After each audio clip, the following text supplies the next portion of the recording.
Really magnificent temple, one of the best I've ever seen. The artwork inside is absolutely stunning. They have maybe 100 monks or more that are actively doing their prayer sessions.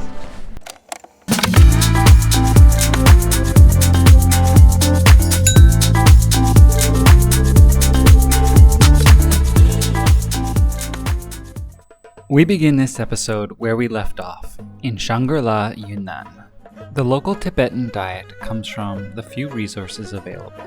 In the touristy part of Shangri-la, you can get a wide variety of Chinese foods, but we wanted to try the local Tibetan hot pot, which includes just yak meat, milk, fresh vegetables, and a bread pancake. I have this pancake, but this you're gonna eat it when it's hot.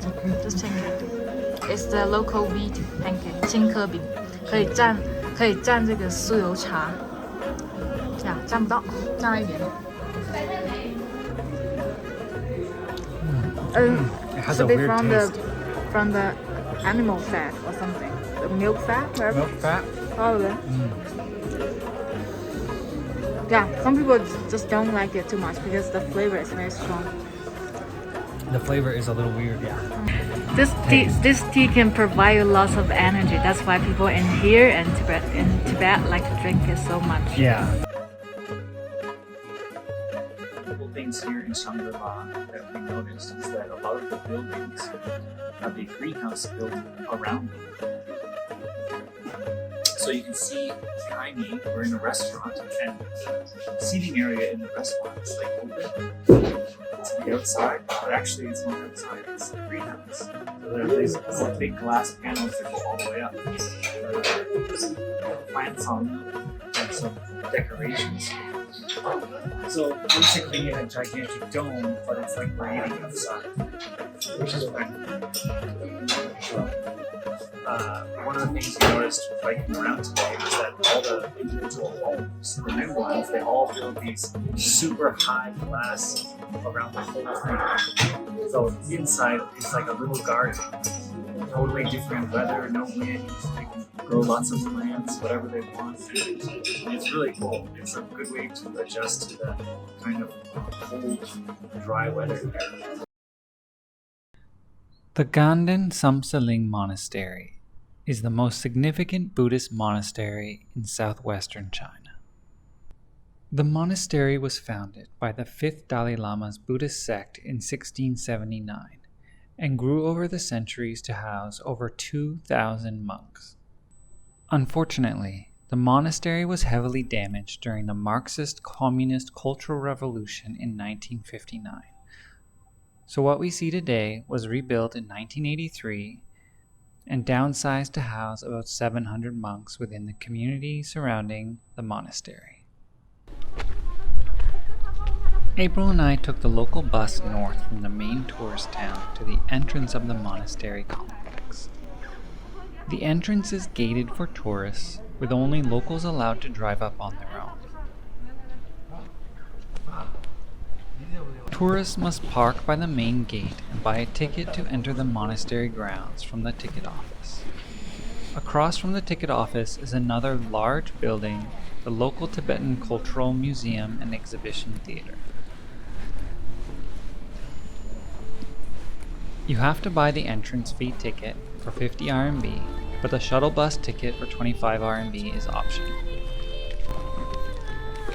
April and I decided to walk up the road about 2 kilometers to the monastery area. But honestly, there isn't really much to see along the road, so taking the shuttle bus is probably better. Once we arrived, we gave our ticket to the person at the front entrance to the monastery and began our walk up. You can rent traditional Tibetan outfits in town for the day. I didn't see any nearby in the monastery itself other than those worn by some tourists, but it looks really fun.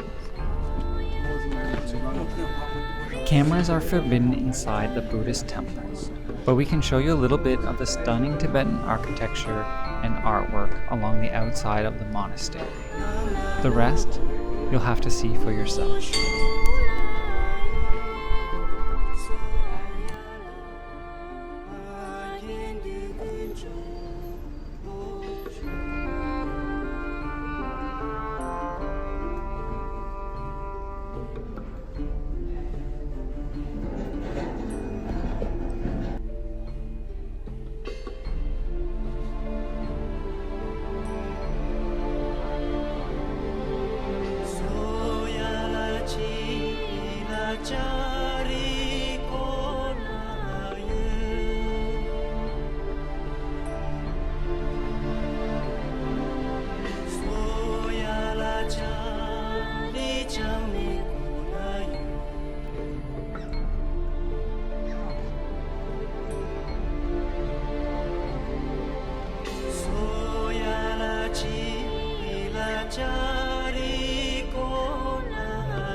According to Wikipedia, the original name of the town and county was not Shangri-la, but Zongjian or Jiangtang, and the local Tibetans called it Gyaltang. But the town and county were renamed in 2001 based on the fictional paradise in the novel Lost Horizon, written in 1933 by James Hilton, a British civil servant.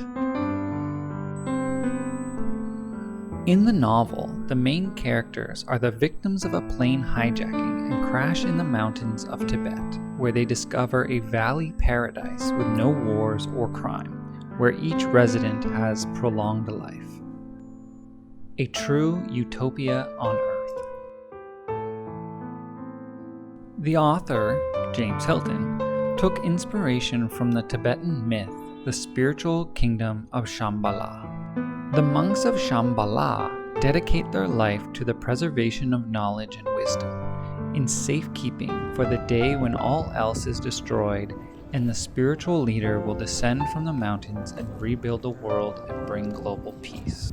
90 years after the publishing of the fictional book Lost Horizon, the word Shangri-la is synonymous with the words utopia and paradise. The amazing thing about this story is how remarkably true it feels when you visit the town of Shangri-la, which was not the original setting of the book, but certainly feels like it could have been.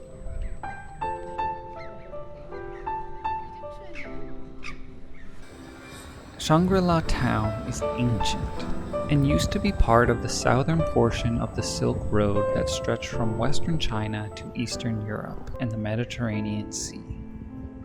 Due to the cold, mountainous, dry weather and its remoteness, disease and pestilence are rare.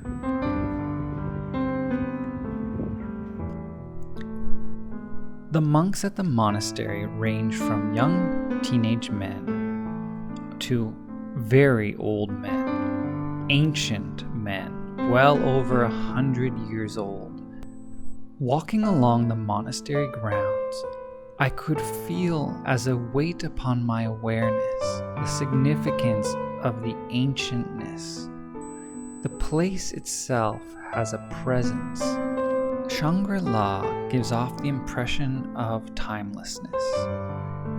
It exists continuously in the vastness of time, that empires will rise and fall, and this town hidden in the mountains will persist, just like the mystical kingdom of Shambhala in Tibetan mythology.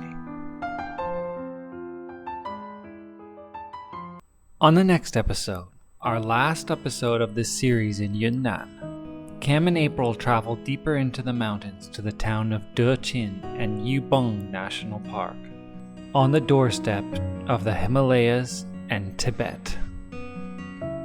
Hello. Let's see. 4 hours. No, it's 3 hours. 3 hours from Shangri-La to Dechin. Yeah. Not started. We're on our way to Dechin village in the mountains, and we've been on this 3-hour bus ride, winding through the mountains here in northern Yunnan, just a few 100 miles from the border to Tibet. So we're gonna get back on the bus and get to our destination.